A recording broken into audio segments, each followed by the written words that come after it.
So good afternoon and welcome to everyone. Thank you all for staying to the end of CLA so that you could join us this afternoon and hear from our spectacular panel of library directors from across the state. This is the session called Rising to the Challenge, Engaging Community Leaders and Building Library Capacity with the Aspen Institute Framework. And my name is Amy Garmer, and I'm the director of the Aspen Institute's Dialogue on Public Libraries.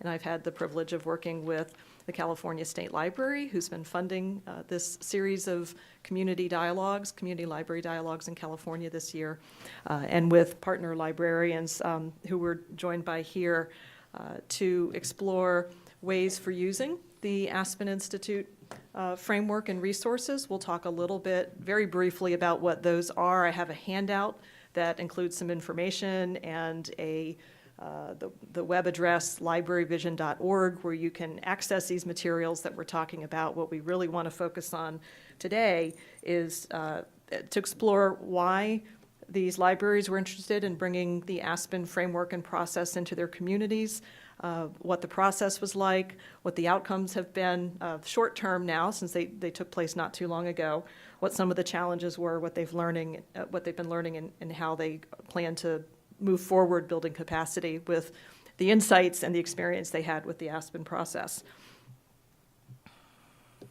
So I wanted to introduce the panel right at the top here. So immediately to your left, I'm very directionally challenged, left, Yolande Wilburn, who is the director of the Nevada County Nevada County Community Library. Next to her is Susie Davely, who's the Assistant Director for Community Services and essentially the head for libraries in Stockton, for the Stockton-San Joaquin County Public Library. James Oaksner, who is the Director of the Sutter County Public Library, and James has been involved with the Aspen Institute Library Project for several years now as a pilot participant when we were developing the action guide and as one of our pilot libraries with the first round of national convenings that we were doing. And then to James's right is Gayatri Kant, who is the Deputy Director of Libraries for the City of Palo Alto. It's a Palo Alto City Library and heads up the library services side of the organization. And then we're joined by Susan Hildreth, whose current title is Interim Director of the Sonoma County Public Library, but has a resume a mile long. The thing that I'm proudest of is that she has been an Aspen Institute Fellow working with us since she left IMLS to help us build outreach in the library project. And then finally, Mary George, who's the director of the Placer County Public Library. Mary and Susan were not partners with the Aspen Institute per se, they were participants in our dialogues. And so they're here to give some perspective and insight, not so much from the library partner and here's what we expected, but to talk about their experiences and how they see opportunities using the Aspen resources going forward. So I wanted to give a quick overview of what, when we get to talking about what they did in their communities, what the dialogue process involves using the Aspen Institute framework.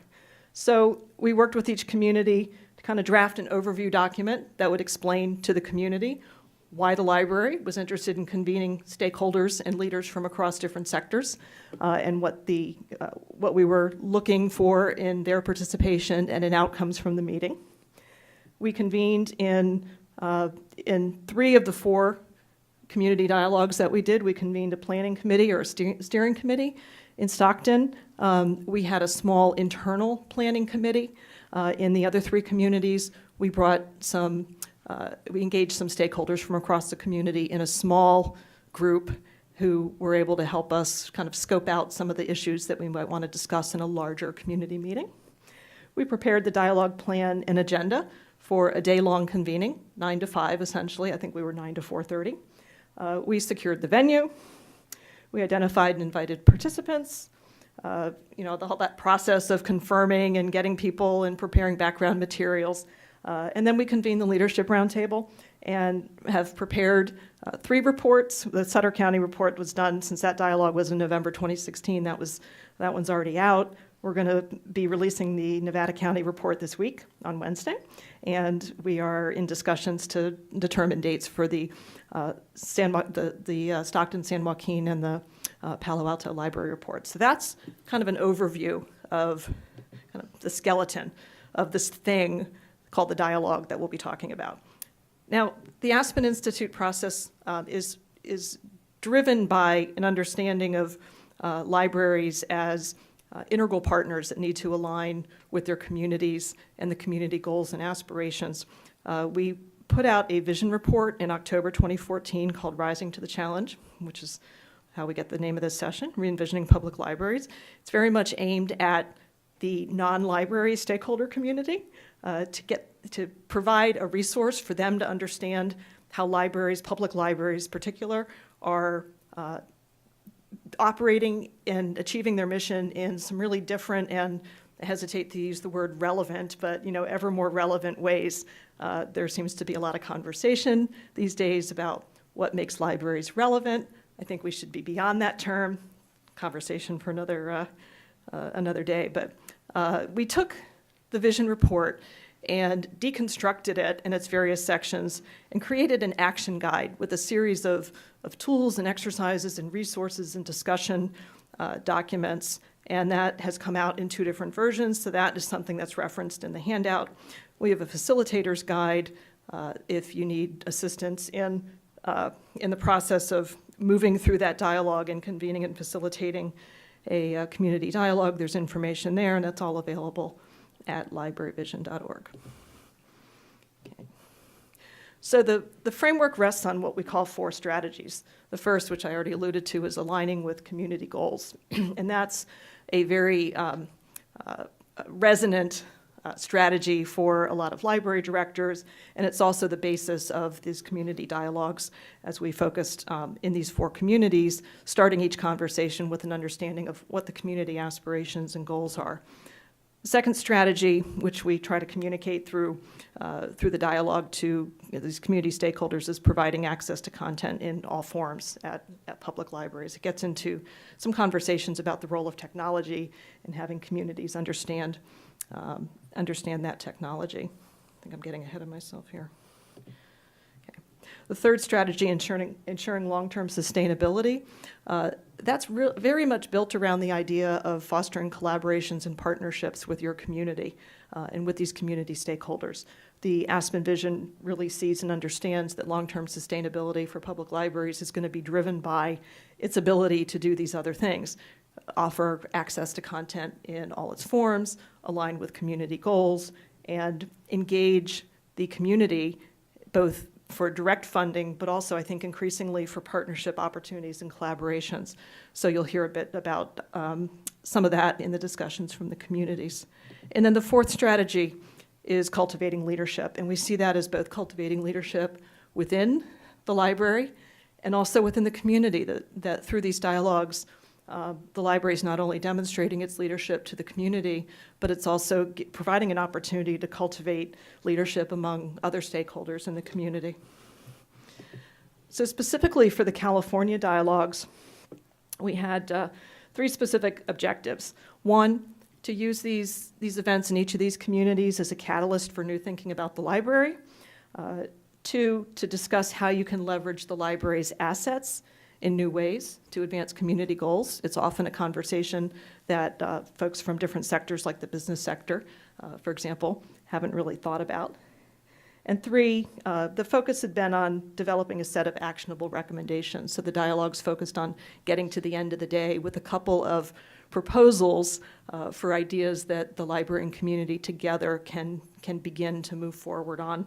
A lot of stakeholders and communities are very, when you're in a leadership position, very action-oriented, so coming out of a dialogue with some specific ideas that you can act on can be very helpful. Our questions, our agendas were driven by these 4 questions, variations on them. We started with what kind of community do we want? What changes are necessary to make this vision a reality?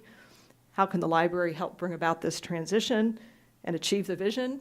In some other national in dialogues in other states, we've been more specific about the library having a role in creating a more equitable community or a more resilient community.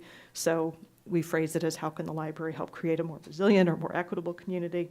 And then this specific to those stakeholders around the table, it's not just about the library, it's about them as well and what they're going to do. So how can the stakeholders in the community engage and collaborate with the library to transform the library and strengthen the community? A rough outline of each of the dialogues looked like this. We started with questions about community goals and library alignment with them. What's the library already doing to address these goals? What are some areas where the library could be involved? Then we focused much more specifically on the idea of the library as a platform for innovation and community development that begins to get at the goals and aspirations that I think a lot of the different stakeholders have at the table, and address what the broader framework of need is in each community. Communities need to be more innovative in the way they approach problems, and we've been hearing that a lot from the different stakeholders at the dialogues. Then we had lunch. We used a format that involved breakout sessions in the afternoons so that we could target a smaller group to address some of those action steps and action plans. And then at the end of the day, it was group report back and refining. We hired a rapporteur to write the reports. And to give you an idea of the people who were at the table, we invited very broadly across these different sectors, so these were very broad conversations at times, elected officials and key staff, public sector agencies, educators at all different levels, higher ed, K-12, private school, philanthropy, business and chamber of commerce, community-based organizations. We were specific in making sure we had enough library expertise around the table that we, in each of these cases, invited other library directors from surrounding jurisdictions to participate, which is very important also to giving some outside perspective to a community about what's possible. Religious and ethnic groups, creative professionals, they're often overlooked, but a pretty interesting part of the conversation, particularly in Nevada County, where we had some discussion around the role of arts in that community, and then local and regional media. And to give you a little picture, this is from Sutter County. We had the Chamber of Commerce CEO and county supervisor, the director of Health and Human Services Department. We had a member of the Board of Supervisors, the county assessor, city manager, school superintendent. I mean, it's a really powerful and interesting group to bring together and explore what the role of the library can be. So now I'm going to dispense with my talking and let you hear directly from the library partners here in California. The first question I'm going to ask the first couple of panelists here to talk for a few minutes about why you wanted to bring this process, this framework into your community and what your expectations were with the dialogue. So I'm going to go to Yolande Wilburn first. So for us, can you hear me at the back? Okay. So for Nevada County, I had some very specific things in mind that I was really looking for. Our tax measure, we had received, the voters came out, voted for our tax measure, so we increased from 1/8 a cent sales tax to 1/4 of a cent, so much more money that the library would have to be able to operate. I wanted to make sure that I was being fiscally responsible with the people's money. And as a part of that, we had specific goals that we have to achieve according to our Measure A strategic plan. And so I wanted to make sure that we were meeting those goals within the community. I wanted to partner with other people in the community and see who else was out there that would be willing to work with us.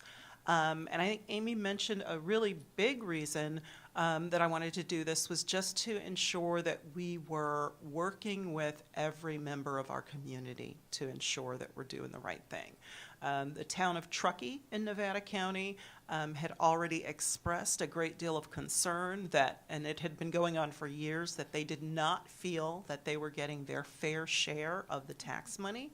It's a tourist town, and they believe they generate most of the sales tax revenue for the county, but they were not getting the equitable services that the other branches received. And so for me, it was really important. The town of Truckee is currently looking at separating from the county because it's such a big deal to them. So I wanted to make sure that I was really being responsible in addressing their concerns and bringing every member of the community in to ensure that we were being equitable. So that's Nevada County, which is one of the rural counties here, and not that spending government money wisely isn't a concern everywhere, but I think even more so in a community, in a county where resources are limited, whether they're financial or people or otherwise. Stockton and San Joaquin County it's got, these days, it's a lot more fiscally healthy, which is nice, but it's a different kind of community. It's a broader community. So Susie, what were the expectations and thoughts about bringing Aspen into a larger community setting? So much like Yolande said, in Stockton and San Joaquin County, well, in Stockton in 2016, we too passed a tax measure, a 1/4-cent sales tax just for libraries and recreation. So, and of course, you're probably all aware that Stockton was bankrupt just 8 years ago. So we are slowly recovering from that. And I think that our main impetus in bringing Aspen to Stockton was that we have a really great community and we work well together. There are already strong networks, but we just felt like we were missing the mark, that we hadn't done a good job of informing our partners and our community what the library does and what it could do. So by bringing the gravitas of Aspen, we really were able to have those conversations with community stakeholders to really get into what does this community need to recover and thrive. And so much of what our community partners, what we're all aware of, is the low academic achievement of our community members. You know, a lot of our preschoolers aren't in preschool. Our third graders, only about, the new number was 32%, only 32% are reading at grade level. We don't have great graduation rates from high school. So we're all in agreement with that, but we needed to come together and bring all the expertise together and come up with some ideas. So I think it kind of gave the library an opportunity to tell our community partners, hey, this is what we're doing. This is what we could do. Now help us. And it was such a great event. And we also were able to hear from some marginalized populations, some groups that have felt that they don't get a fair shake, from grants or just from attention in the community, but they were at the table and they expressed their concerns, their needs, their interests, and they were heard. So we're working to implement some of the great ideas that came out of our small working groups. So that's a good way to segue. I'll give James a two-pronged question to talk about why you were interested in this framework of a leadership roundtable and Aspen-style engagement in your community. And since our dialogue in Sutter County took place in November 2016, we have some longer-term perspective to talk a little bit about what some of the outcomes have been and some of the things you've learned. So if you could maybe go into addressing that as well, that would be good. Okay, so basically, I was without a strategic plan.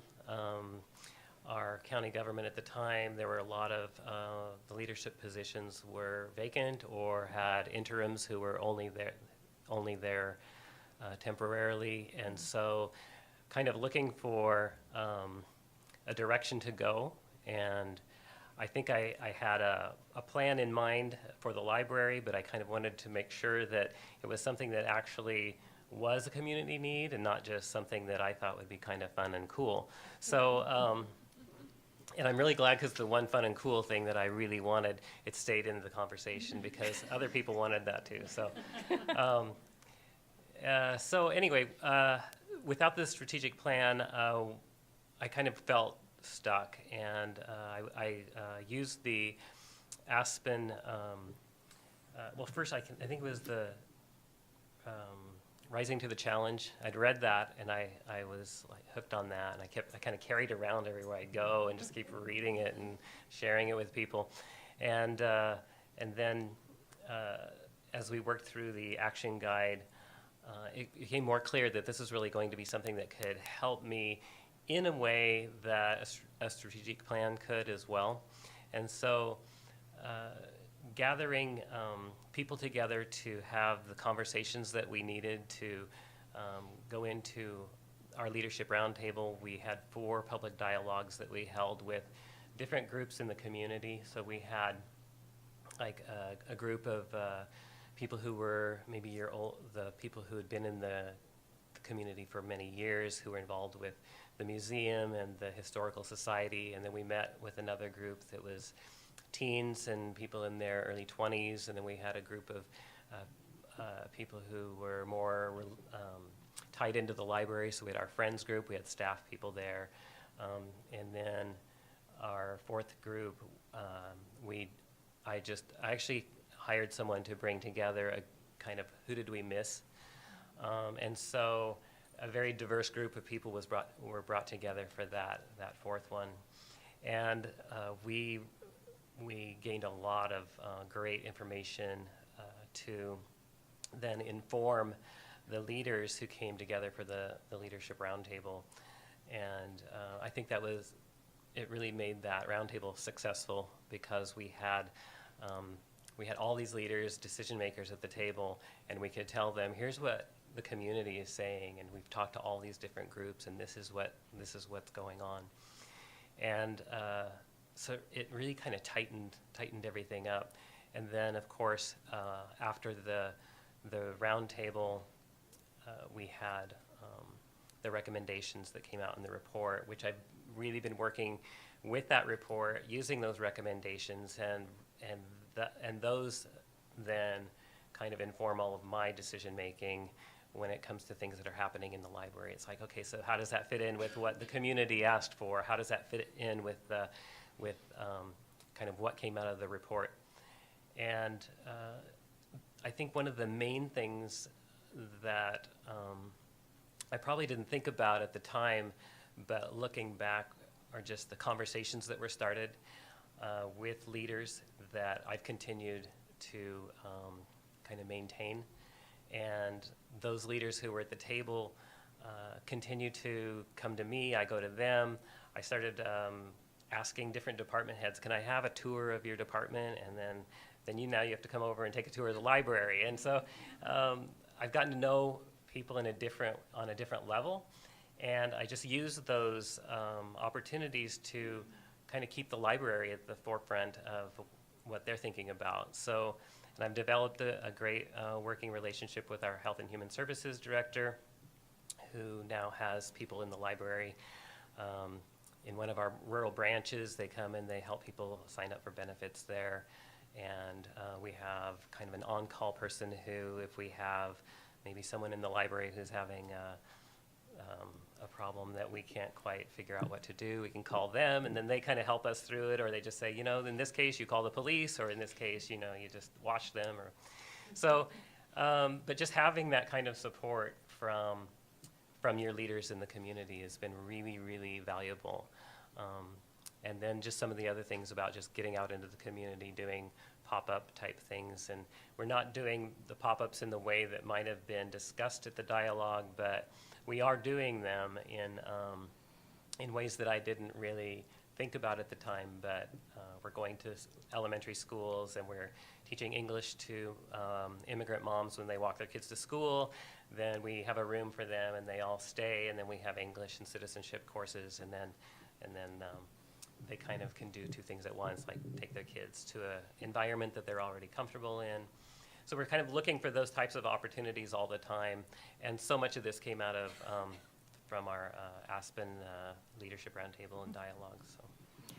Now, Palo Alto is a different kind of community from a lot of other communities in the sense that it's less of a heavy lift to convince the community to invest in the library. They've got beautiful resources. They've got great library staff. So the focus and what we we're looking at in Palo Alto was slightly different. What was proposed. It wasn't so much about looking specifically at how do you engage the library with other stakeholders. Gayatri, do you want to speak for a minute a little bit about what our goals, what the goals were, and what some of the expectations and desires to bring this into Palo Alto were? Yes, thank you. Yes, as Amy said, yes, Palo Alto is very different, and so it's a community with exceptional community assets, right? What other city with 65,000 people has 5 libraries, and every one of those libraries have been remodeled or rebuilt? So this is a community that clearly values the libraries and values education, values innovation. So outwardly, looks like there's no problem. But there is, as one of the evidence being, we have one of the highest teen suicides in the nation. So, so all is not well, even though it looks great. So I think for us, our questions were, what is a healthy community? And what is the opportunity for the library to be in that, to make that community a healthy community? And it so happened that our director also is now the interim director for Community Services Division. So the opportunities were even more. And so we were trying to see, okay, we have all these strengths, and how do we help in creating a well community? And so that's where we started. And as Amy said, it was not that difficult to get exceptional people to the round table. A lot of those people we've already worked with, but we did have some surprises. Yeah, we had some challenges. So, and I want to come back to, we're gonna talk about those in a minute. I want to come back to Yolande and Susie to talk a little bit about, since they just gave us a sense of the expectations, what some of the outcomes have been. Now, these dialogues, the Nevada County Dialogue was held on August 29th. Stockton San Joaquin County Dialogue was held on September 7th, and the Palo Alto was held on September 13th. So they're all still fairly recent and fairly new, but you heard the long-term learnings from James. Now, Yolande and Susie, give us an idea about what is happening, or what are you learning? What are some of the outcomes from your dialogue? So I think the idea of a healthy community has come up for us. At our dialogue, we had a number of community leaders, supervisors who participated, so it brought awareness to them about the things that we are doing. I think a number of organizations, nonprofits in the community had the opportunity to say, hey, we're doing that too. Like, why are you doing it? And so we realized, hey, we don't need to duplicate. We can kind of share and collaborate on many of these services. So most recently, some of the things, so almost immediately after our dialogue on August 29th, like the next day, one of the participants that was at our dialogue, her partner works for the health department, and she came into my office and said, hey, I heard about the great things you guys did with Aspen, and we want to have a community health summit. So we're going to plan that for the end of September, 1 month later, and who do you think we should be inviting to that table? And so several of the people who were at our dialogue were invited to that table, but they also brought in additional community members. And it was really very beneficial in talking about creating a healthy community that's resilient, and that's something that was a theme of our dialogue. So I think that was really important. Since then, I have reached out to 211, an organization that we were sending people to them, they were sending people to us, and they said, hey, let's stop doing this. So we are going to be installing a direct phone line in the main lobby of our main branch, so that people who need services, they can just pick up the phone and directly connect with 211. In the past, for people who are homeless and who need services, we've had families that are in crisis in our libraries, and they've come up to us and said, hey, where can we get housing? Previously, we would help them on the internet as much as we could, but then we'd refer them off to 211, and now we have that direct connection. We've got a number of programs that we've been talking about doing around pre-K with our superintendent of schools. There's some grant information that he was unwilling to give at that time because he was going out for a grant and didn't want to share it, but he definitely wants us to participate in that program when he gets the funding for that. So lots of great things have come out of the dialogue. Those are just sort of the tip of the iceberg. And we've got community parts, our arts department. So we just recently did in October, we did our first local author book fest. And we had not enough space because so many people came out. The Nevada County Arts Council supported us. They sent out the poet laureate. They helped us to promote the event. And so next year, we know our library was filled. And we know next year, everybody came afterwards and said, you need a bigger space next year. So we will take it out of the library and out into the community because so many people wanted to come, and it really helped to support their cause and what they do as well. So we're looking forward to more opportunities like that as we move forward. And Susie, in Stockton, we had 5 working groups, which sounds like a lot. We usually live by the rule of 3s, but we wanted to make sure we had small enough groups people could focus and get things done. And there were a lot of issues that people wanted to talk about in Stockton. Do you want to highlight, just say the 1 or 2 that seem to be the ones that you're moving forward on sooner? Well, one idea that came up was this collaborative think tank, bringing people together to figure out how we can really promote preschool attendance in our community. And there was an assumption made in a working group that there were, something like 40,000 available seats for preschool. Well, after the dialogue, we realized it's not quite that.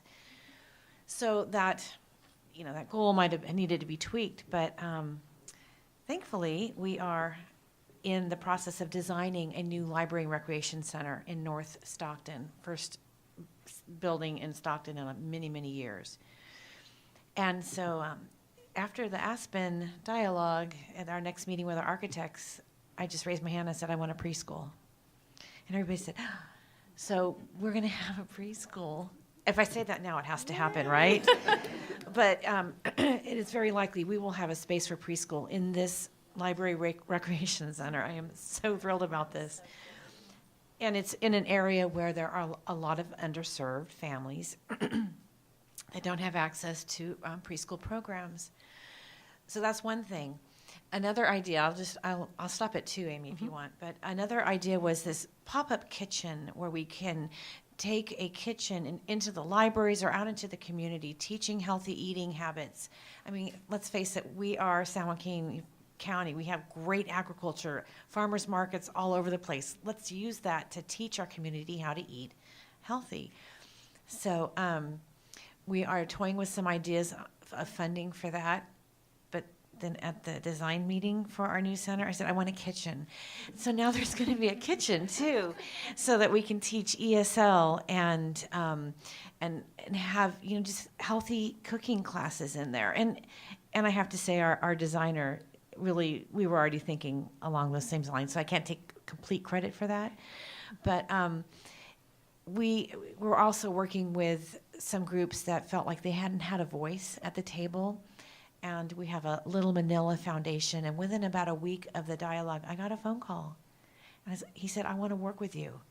It's perfect. So we're hosting some programs with them, and it's been very, very positive. So we alluded to challenges with Palo Alto when we had that dialogue, and we followed the general format of the dialogue, and we had a lot of really smart people around the table, and we had some difficulty getting them to get to a point of talking about collaboration and partnership, and to move away from just advising the library on what the library should do. I don't know, Gayatri, do you want to reflect a little bit on some of the challenges, and what are some of the takeaways that, what did you take away? What are some of the observations that you made from this engagement with the community group? I will have to say I wasn't surprised. I mean, a lot of the participants alluded to something called the Palo Alto process, which actually means a very small core group is engaged in a lot of different things. and that kind of they become the self-appointed voices. And so that leaves a huge majority of people not having a voice. And like, I didn't even have to know who was talking. It was very clear, like their agendas were very, very, very clear. And that is, again, very typical Palo Alto. But having said those challenges, I think all of them were talking about the whole sense of connectedness and belonging. And interestingly, not with technology, because that's so much available in that community. So what are the other ways to bring that connectedness? And I think that was a good opportunity for people to think about it. And so that, I think, was pretty valuable for us. Adding to this complication, I think, is, community wellness. It's very hard to define what it is. And so coming up with action plans, I think, is harder. And then put it in the mix that none of the service industry folks, including government servants, live in that area. It's very unaffordable. So how do you really bring all these things together? I mean, one of the reasons that I always felt very connected to my community is because I used to live in that community. And so you really knew what was happening. And it's really hard for our staff to have that connection. So that's another challenge. But I do think we got some interesting ideas, like someone was talking about, how about if the library card is a wellness card that can be used in the community? What if we have a table, a permanent table in one of our libraries for different nonprofits? And so as a result of this, one of the things that we did have as a follow-up was Palo Alto University, which is now very famous. The director, she contacted us and she said, we're talking about mental health wellness in the community and how can the library and the university work together. So I think we're seeing a lot more on that, but ours is definitely not as, I would say the takeaway for us was there's still a lot more focusing that we could do with that. I mean, there was just people that came from all different areas of life, from entertainment to schools. So clearly there was lots of different needs, but that sense of connectedness and the belonging, I think, was the biggest one. I want to ask Mary and Susan to comment on their experiences as participants in the dialogue. So Mary was a participant in the Nevada County dialogue with Yolande, and Placer County and Nevada County are adjacent, and there's already conversations. But as a participant, what did what were some of your thoughts on what you saw and heard in the engagement, the dialogue, the working through the issues that these participants were trying to get to, ways to understand how they could work together and leverage the library? And what were some of your takeaways from the dialogue? Well, I was honored to be invited, and I was happy to be invited as a neighbor because I'm snoopy about what my neighbors are doing. And I was thinking about, applying for Aspen myself, but I kind of wanted to see how it was going to go and what exactly the process looked like. And I was very pleasantly surprised at the high caliber of folks that were invited and that were engaged. I think that they're drawn at first to, quite frankly, the status at the Aspen Institute, and they're honored and invited to be there. And I think that kind of opens up a process where they talk about the things they're proud of, and then they can try to see collaborations in the library. But what really helped me was you sent out a lot of information for me to absorb before I showed up there. So I knew a fair amount about Nevada County. Everybody got the same information. So I felt educated around the board of supervisors, their goals, and could kind of start to put together the strategic pieces that I needed to see on how art or how Health and Human Services or how the Sheriff's Department could fit into some of these board goals, and what the library was already doing to maybe meet those goals. And then I really saw, as people started to engage, that one of my roles was to make sure that library core services didn't fall by the wayside in all of these bright and shiny new projects that come about. Because, if you guys are anything like me, bright and shiny and butterflies attract you, you know, like nobody's business. And then your staff says, well, what about all these other things that we have to do? And so I was trying to tie things we were already doing back into where we could go, you know, with those things. And then finally, the other thing that I absolutely love that I think is crucial is actionable recommendations. A lot of librarians are idea thinkers and activators, and we don't always start and finish something, or we don't always come out of our idea sessions with something that we can actually do. So that was impressive, that there was a list of things that we could actually sink our teeth into and start working on together. And I just want to add, with Mary being there, it was extremely helpful for me, because Mary did bring it back to, we have core services that we want to continue to provide. So she was like that voice of reason, right? And what was interesting was one of our supervisors, our truckee supervisor, that area of discontent, you know, in the county, he really, that's basically what he said. He was like, no, I want books in the library. The books were in the library. I just want to come there and get the books. I don't want you guys doing anything else. I like the library the way it is, right? And so that's his train of thought, and that's been the train of thought with the town of Truckee as far as us trying to implement any changes and give them technology. So having Mary there as somebody in the library who said, yeah, we're not going to give up those core services. We recognize that some of these things are dreams and butterflies, and that's what she used to chase. But I think that was very good to have someone there that also, from the library perspective, that gave that voice. So thank you. Susan, I want to ask you to kind of, I know we're getting close to the end of the session, kind of give us some wrap-up thoughts. And, you know, and Mary pointed out somebody else on the panel had said this too, you know, bringing the Aspen Institute into the community. We'd like to see uptake and use of these resources and materials, whether the Aspen Institute is there, you know, on that day or not, and to maybe also comment on, you know, on the value of using this framework and these resources and the ability of libraries in California to pick up and do it. Sure. Well, I know we just have a few minutes left, but I've been sitting here reflecting, and I think the information and the learnings that have been shared from all the libraries are really interesting. Everyone is different. Everyone is unique. It's a unique situation, but I think all of you learned a lot that can move the libraries forward. And I was just reflecting a little bit on the fact that the opportunities here, other than James in Sutter, were funded by the California State Library. Thank you for making that investment. Thank you, California State Library.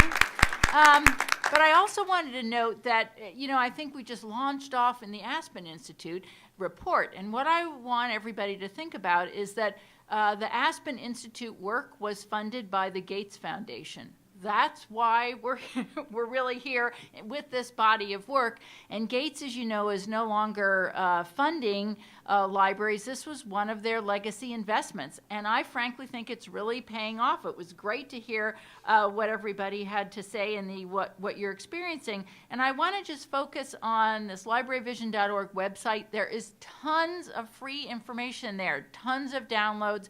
And the action guide, which has been developed by the library community, is a way to help you. If you want to try to do this in your library, there's a very clear plan that's laid out, and you can do it on your own. You really can. And Amy would be here to help. I'm always here to help if you want advice, or just call up if you want to do it, get some strategy. But the action guide is invaluable. And I'm very pleased to see the progress that's been made, and I think Gates was very strategic when they identified the Aspen Institute as a partner. Now, the Aspen Institute is like a beltway kind of a place, so I usually go to a crowd and say, who's ever heard of the Aspen Institute? Now, some people have, not everybody, but in terms of, you know, the Gates idea, their priority was to try to address our community and our policymakers.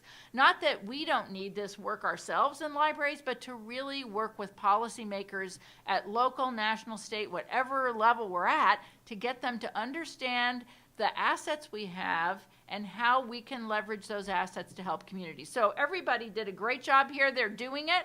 And I'll be interested to see how it moves forward. But if you're at all interested in doing this in your own community, you're welcome to contact Amy or me. I'm here in California for those of you who might want some help. Thank you, Susan. That was a great wrap up. And I want to thank our panelists, Yolande, Susie, James, Gayatri, Susan, and Mary for joining us here today. I know it's 2:00.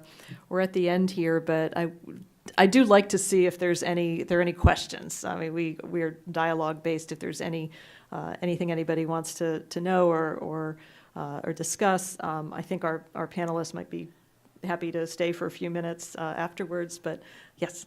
So one question might just be for state library folks if they see that another opportunity is going to arise where a group of libraries are invited to on Aspen, even though all this great information is available.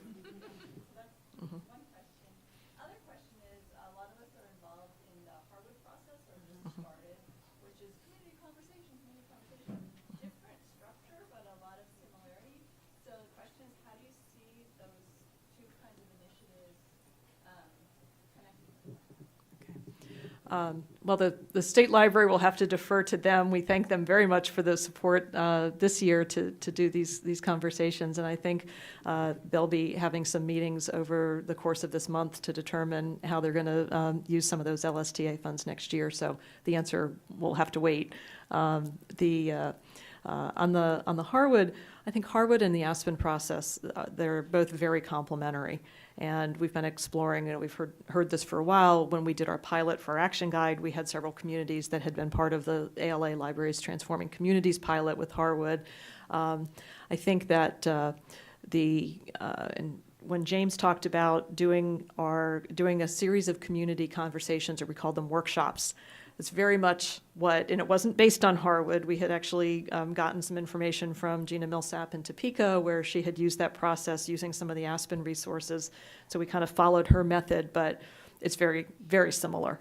And it brings you those insights, what Harwood would call public knowledge, that, quite frankly, a lot of your community stakeholders don't have and don't know. And when the library is bringing it to them, I mean, I think when we did our presentation, our brief presentation, you could hear a pin drop in that room because the Board of Supervisors, the Chamber of Commerce, the school superintendent, the city manager, they didn't know this, what we use the aspirations word, right? It's one that we have in our action guide as well. And we looked at priorities. And so I think the combination, I think it could go, you could use them in different ways. Harwood is about changing the culture of the library and the skills of librarians to put community first, to become leaders and facilitators in engagement with their community. The Aspen Institute process, funded by Gates, was about not so much defining or recreating a vision, but articulating this new vision that's out there for libraries in a way that external stakeholders could understand and grab onto. And it's about seeing the library in a different way in the community. And I think I had a conversation with Susie at some point where, she talked about, because Stockton is Harwood trained also. You want to address this? We are, and I think that the Harwood conversations that we have had have been very informative as to what our community members would like our community to look like. And not taking anything away from that, because that is incredibly beneficial to how we, design services and resources and programs. But Aspen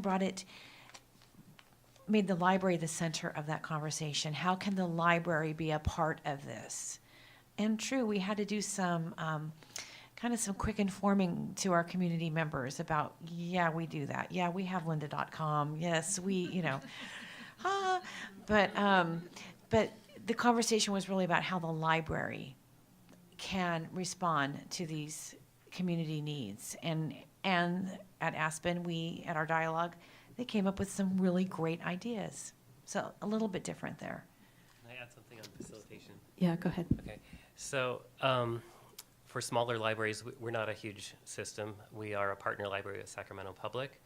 So when we went to do our community conversations, I don't have facilitators on staff to be able to take all of these groups and, get this information. So what we did is we contacted Rivka Sass, and she said, oh yeah, we've got tons of facilitators. And you can just, pay them mileage and give them lunch.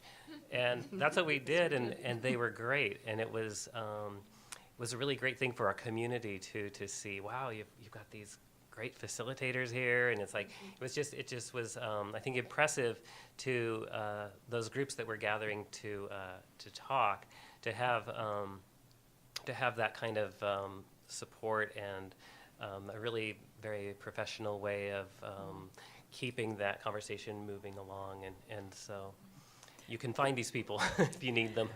And one of the other things I want to add, when Susie and I talked, we debriefed after the Stockton dialogue, one of the things about this Aspen dialogue with such a diverse group of stakeholders from different sectors around the table is you don't go especially deep in one day, in a conversation. And Susie had observed that they could then turn around and use that Harwood training and process to then, go forward with specific areas, if it was the health and wellness or the engagement or the early learning or the adult learning group, that method would be a way to move some of those ideas forward. So, well, thank you all for joining us. Again, I want to thank the California State Library, and for those who don't know, we've got Janet Coles and Beverly Schwartzberg who are here. And enjoy the rest of your CLA. What's left.